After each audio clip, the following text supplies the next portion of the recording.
passes as a Jaguar finally? Yeah, man, it was great. Yesterday was our first day. Had a good day with all the rookies and just getting out there and putting things together physically. We've been working the past few days mentally and just getting ready. All the guys kind of who have we're going on install, so kind of thinking a lot, but it feels really good to get out there and get some reps all together. So I know the guys are excited about that. We've had two good days. I mean, there's only so much you can do with only 15 guys or so, but I think we've made the most of it.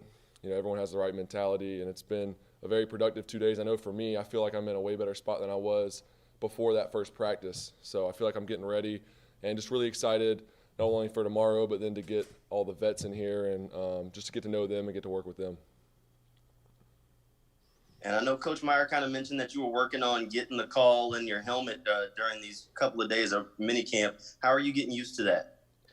Yeah, it's different. It's definitely a lot different than what I'm used to. I mean, we signaled in college, so NFL is completely different. But I think I'm making good progress. I'm getting more used to hearing the calls and repeating them, and breaking them up to where everyone's understanding it, and really being able to direct guys because some of the guys were just trying to learn everything still. So I think that's helping a lot. Me being able to take charge and lead a little bit there, and it's just getting more and more comfortable with that, which I am. But that just takes a bunch of reps. To get good at something, you got to practice it a lot. So just gonna keep working it.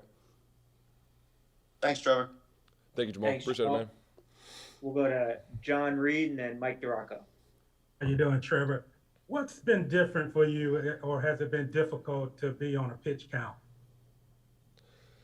Yeah, I mean, it's I really appreciate the staff here, just looking out for my best interest, trying to slowly get me back in game shape and throwing shape for practice, so I can go out there full go whenever the whole team's back together. So that's been good for me. It's a little for me. I want to get out there and just throw and go, but I think it's better for me in the long run just to take it slow and get acclimated. Just because still recovering from my left shoulder, it's feeling great. No complaints here. I'm making great progress, but still gotta just be smart and take it easy. But yeah, I'm wanting to go out there and throw a lot, but we're keeping it around 30 to 40 balls, not including the warm up. So keeping it light just to make sure I'm feeling good.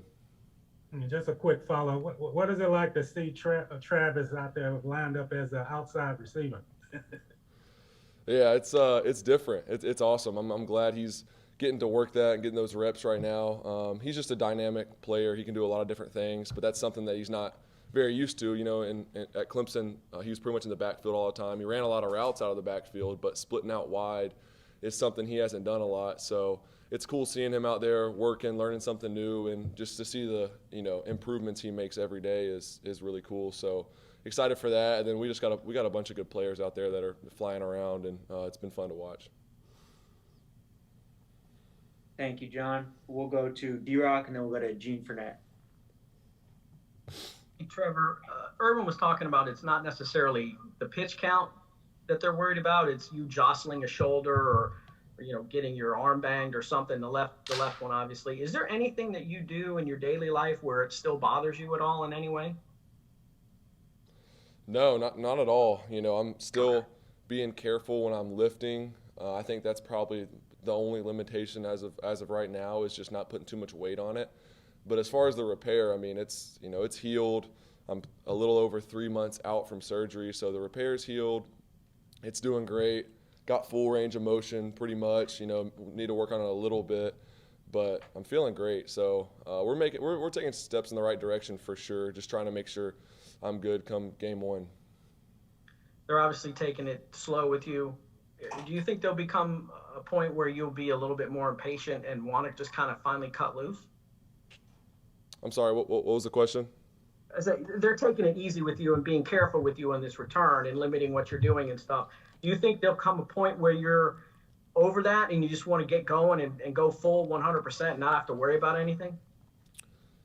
Yeah, I mean, obviously that's what I want to do right now, but I know there's a right way to do things and to be careful and put myself in the best position in this team. So I'm trusting that. That's the medical staff, the coaches, everyone's on the same page. So we got a good plan. We know what we're doing, and I'm just trusting that. And it won't be long before I'm full go. So I'm ready. Thank you, bud. Appreciate it. Yep. Thanks, D-Rock. We'll go to Gene Fournette and then finish with Mark Long. If y'all could just keep it to one question each, I know we have Travis ready to roll. Uh, Gene, I think you're muted. Yeah, I had just flipped it over. Okay. there we go. When you started your first season at Clemson, Clemson had already established its reputation as a national powerhouse. When you started at Cartersville, at least going into your sophomore year, which was your first full season as the full-time starter all the way through, you won a championship both of those years. Are your expectations here any different because you're coming into a program which has not had the kind of success that you had early on at Clemson or in high school? No, I mean, they, all the staff and management and everyone here brought me here to win, and that's the main goal. So I'm keeping the same mindset, and obviously there's different challenges as you move on to the next level, and things change a little bit, and you got to adapt, but never, the mindset never changes. You're always expecting to win, and you prepare to win. So I think that's why they brought me here. They didn't bring me here to expect to lose, and I know we got a lot of guys here that are ready to win and want to win. So we're on the right track for sure. Thank you. Yes, sir. Thank you, Gene. We'll finish with Mark Long. Hey, Trevor. Just curious, in the early days like this, is there anything that you do intentionally to try to maybe establish yourself as a leader? I mean, I know some of that stuff comes naturally to you, but is there anything you can do in these first few days with all the young guys and all the rookies to really kind of maybe set the standard, set the mold? Yeah, there's a lot of things you can do. I mean, it just depends. Here with the rookies, just getting all the guys together and making sure we're all on the same page, reviewing, install, or whatever that is, walking through stuff. That's something we've done the last few days, and just trying to do those things. And it's really not even about leadership. Yeah, one, it is establishing leadership, but it's more so just making sure everyone's ready so we can be as good as we can be and get as much work done as possible when we're out on the field. And that's the main thing. And as far as, when we're back with the vets, I think leadership is earned. It's not just given, or you don't just walk in and have it. So I'm just going to put my head down and go to work and